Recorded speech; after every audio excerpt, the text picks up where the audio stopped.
Today we are thinking about the cost of discipleship. Jesus calls each one of us to a life of discipleship. Following Jesus is costly. The German pastor Dietrich Bonhoeffer said, "Suffering then is the badge of true discipleship. A disciple is not above his master. It is therefore not at all surprising that Christians should be called to suffer. In fact, it is a joy and a token of his grace." In Luke chapter 14, verse 25 to 33, Jesus teaches about the cost of being his disciple. He had earlier said that coming to God was like accepting an invitation. Now he adds that being a follower or a disciple is more than just accepting an invitation. He says that a true follower or disciple comes to him without any reservation, setting Jesus and his relationship with him above all other relationships. Our allegiance and love for him must be so great that by comparison, our love for our families and even for our own lives would seem like hatred. Christ must have the highest priority in the life of his disciples, in your life and in my life.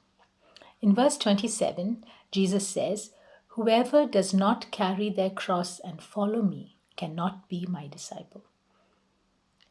He's saying that a true disciple of his must be willing to carry his cross. This must have horrified his hearers. They knew that this always led to death on the cross.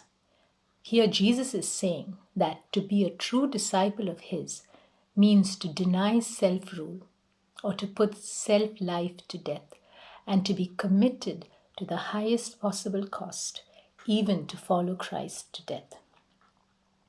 In verses 28 to 33 of Luke 14, Jesus uses the analogies of a builder building a tower and of a king going to war, both of which require some forethought and planning to convey the message that in choosing to follow him, we must be willing to count the cost. Just as a builder would make sure that he had enough resources to complete building a tower that he started, or a king making sure that he had enough soldiers to win the battle, we must count the cost and put Christ above everything else. In 1 Peter chapter 2 verse 21 we read, "To this you were called, because Christ suffered for you, leaving you an example that you should follow in his steps." If we suffer for doing good and we endure it, this is pleasing to God. Suffering is part of our Christian calling. Jesus is our example. We must fix our eyes on him. We can persevere in our sufferings because God is with us. When Paul prayed regarding his suffering, God assured him that his grace was sufficient for him. God will never give us more than we can bear, and this should be an encouragement to us. God also promises to be with us in our suffering. In Isaiah chapter 43 verse 2 we read, "When you pass through the waters, I will be with you, and through the rivers, they will not overflow you. When you walk through the fire, you will not be burned." He does not desert us, but he stands by our side in our suffering. He identifies with us and remains faithful. He has promised never to leave us, and that gives us great comfort. Joseph, Daniel, Jeremiah, many others, they knew the presence of God as they suffered for his name. If we suffer for doing right, we must entrust our souls to the faithful Creator in doing what is right. 1 Peter 4 verse 19.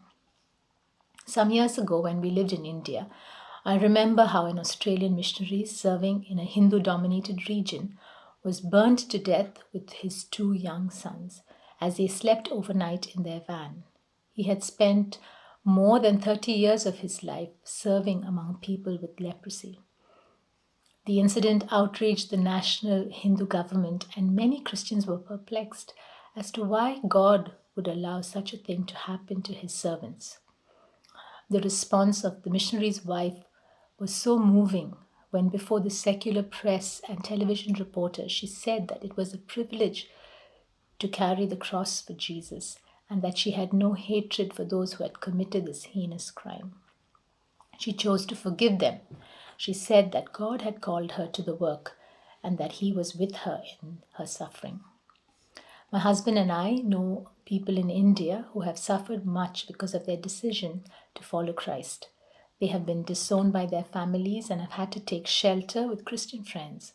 We also know of some who have had to pay the price by not being given jobs, and in some cases, not being given promotions in the jobs, despite being qualified.